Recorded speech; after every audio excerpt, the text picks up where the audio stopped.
নমস্কার, সুরজিৎ মান্না ক্রিয়েশনস চ্যানেলের পক্ষ থেকে তোমাদের সবাইকে সুস্বাগতম। আশা করি তোমরা সকলে ভালো এবং সুস্থ আছো। আমি তোমাদের জন্য এই ভিডিওটিতে তুলে ধরছি 2026 সালের উচ্চ মাধ্যমিক পরীক্ষার্থীদের তথা ক্লাস 12-এর থার্ড সেমিস্টার পরীক্ষা 2025-এর জন্য বাংলা দিগ্বিজয়ের রূপকথা থেকে 4 নম্বর সেটে 80টি MCQ প্রশ্নের সম্পূর্ণ সমাধান করছি। তার আগে তোমাদের কাছে অনুরোধ, তোমরা ভিডিওটি না টেনে পুরোটা দেখো। ভিডিওটি কেমন লাগলো কমেন্ট করে জানিও, ভিডিওটিতে লাইক দাও এবং শেয়ার করো, এবং চ্যানেলে নতুন হলে চ্যানেলটিকে সাবস্ক্রাইব করে চ্যানেলের সঙ্গে যুক্ত হয়ে যাও।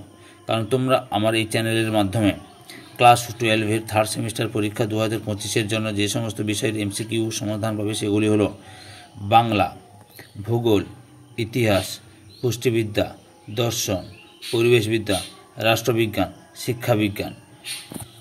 এখন আমি তোমাদের সামনে বাংলার 4 নম্বর সেটে 80টি MCQ প্রশ্নের সম্পূর্ণ সমাধান করছি। তোমরা পুরো ভিডিওটি লক্ষ্য করো। প্রথম প্রশ্ন, দিগ্বিজয়ের রূপকথা কবিতার কথক রক্তে ছিলেন অপশান ঘয়ে রাজপুত। পরের প্রশ্ন, রাজপুতের জননী ছিলেন অপশান ঘয়ে দক্ষিণী। পরের প্রশ্ন, দিগ্বিজয়ের জন্য সাজিয়ে দেবেন অপশান ঘয়ে দুরানী। পরের প্রশ্ন, রাজপুতের দিগ্বিজয়ের সঙ্গে থাকবে না অপশান ঘয়ে কবচ কুণ্ডল।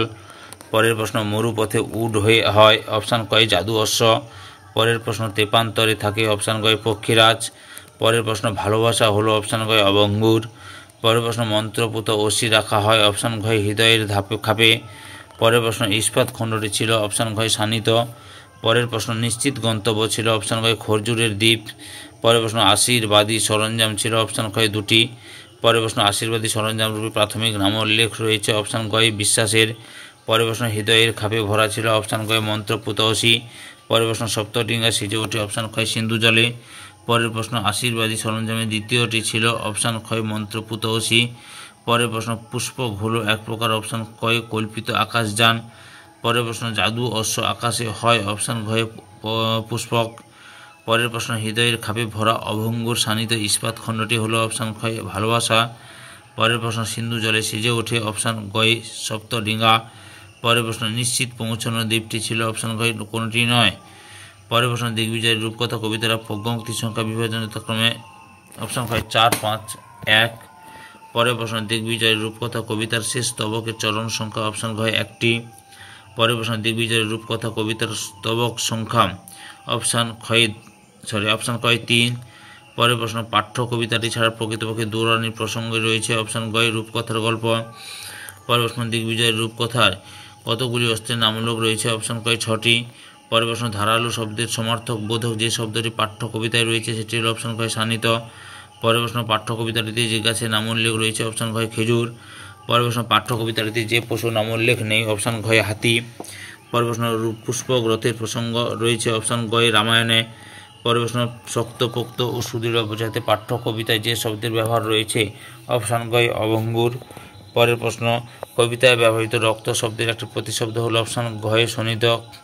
পরের প্রশ্ন, কবিতায় আশীর্বাদী দুটি সরঞ্জামের কথা রয়েছে অপশান গয়ে 4 নম্বর চরণে। পরের প্রশ্ন, খরজুরের দ্বীপ এর বিশেষণ হিসেবে পাঠ্যাংশে ব্যবহৃত শব্দটি হলো অপশান গয়ে তৃষ্ণাহর। পরের প্রশ্ন, প্রত্যয় শব্দের সমার্থক শব্দটি পাঠ্য কবিতা থেকে উদ্ধার করলে পাই অপশান গয়ে বিশ্বাস। পরের প্রশ্ন, মরুপথে উড হয় অপশান ক্ষয়ে জাদু অশ্ব।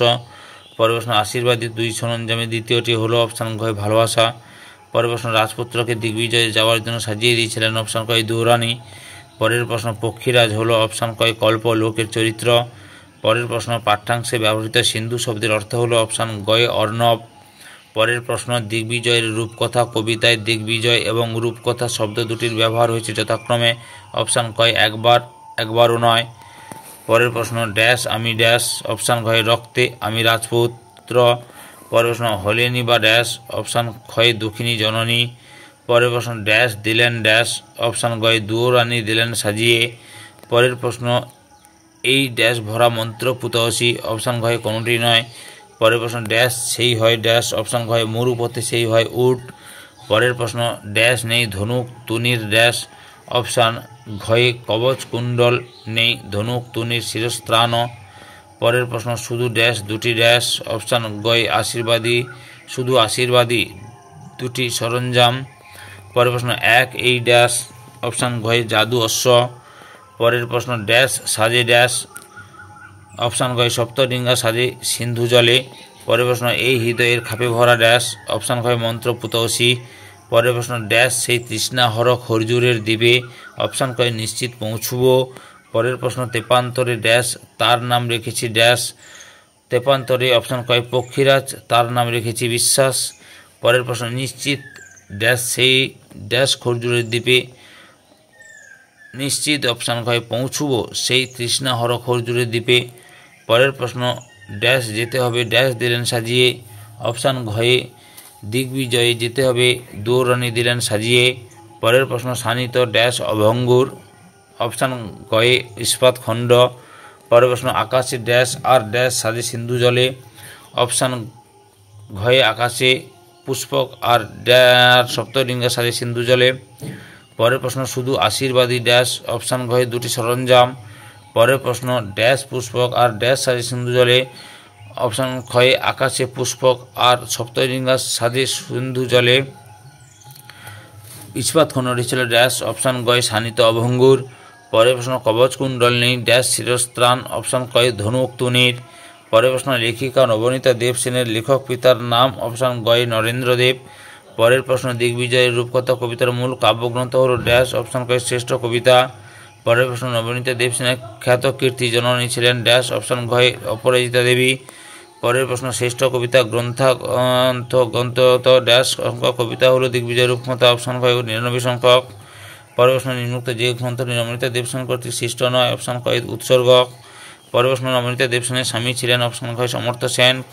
পরের প্রশ্ন নবনীতা দেব সেন পেশায় ছিলেন, অপশান কয় অধ্যাপিকা। পরের প্রশ্ন শ্রেষ্ঠ কবিতা শীর্ষক কাব্যের প্রথম প্রকাশ, অপশান ঘয় কোনোটি নয়। পরের প্রশ্ন নবনীতা দেব সেনের আত্মজীবনীর নাম, অপশান গয় নটি নবনীতা। পরের প্রশ্ন নবনীতা দেব সেন 2000 খ্রিস্টাব্দে ভূষিত হন যে পুরস্কারে, অপশান ঘয় পদ্মশ্রী। পরের প্রশ্ন পুরাণের যে বিষয়ের পুনর্মূল্যায়ন নবনীতা দেব সেন করেছেন তা হল, অপশান গয় চন্দ্রাবতী রামায়ণ। পরের প্রশ্ন নবনীতা দেব সেনের আত্মকথামূলক লেখাটির নাম, অপশান ক্ষয় নটি নবনীতা। পরের প্রশ্ন নবনীতা দেব সেনের পাঠ্য বিষয়ের নাম ছিল, অপশান ক্ষয়ে তুলনামূলক ভাষাতত্ত্ব। পরের প্রশ্ন নবনীতা দেব সেন রচিত একটি কাব্য হল, অপশান ক্ষয় প্রথম প্রত্যয়। পরের প্রশ্ন নবনীতা দেব সেনের প্রথম কাব্যগ্রন্থটির নাম, অপশান ঘয় প্রথম প্রত্যয়। পরের প্রশ্ন নিম্নোক্ত যে গ্রন্থটি নবনীতা দেব সেন রচিত নয়, অপশান কয় ফাল্গুনী। পরের প্রশ্ন নবনীতা দেব সেনের নামকরণ করেছিলেন, অপশান ঘয় রবীন্দ্রনাথ ঠাকুর। পরের প্রশ্ন শরৎচন্দ্র চট্টোপাধ্যায় নবনীতা দেব সেনের নাম দেন, অপশান গয় অনুরাধা। পরের প্রশ্ন নবনীতা দেব সেন নিজের নাম রেখেছেন, অপশান ক্ষয়ে বীণাপাণি। এই ভিডিওর লাস্ট প্রশ্ন নবনীতা দেব সেন অমৃত লোকে যাত্রা করেন, অপশান কয় 2019 খ্রিস্টাব্দে 7ই নভেম্বর। সম্পূর্ণ ভিডিওটি দেখে আমার চ্যানেলে পাশে থাকার জন্য তোমাদের সবাইকে অসংখ্য ধন্যবাদ। আজ এই পর্যন্ত, পরবর্তী ভিডিওতে আবার দেখা হবে। Tata, bye bye.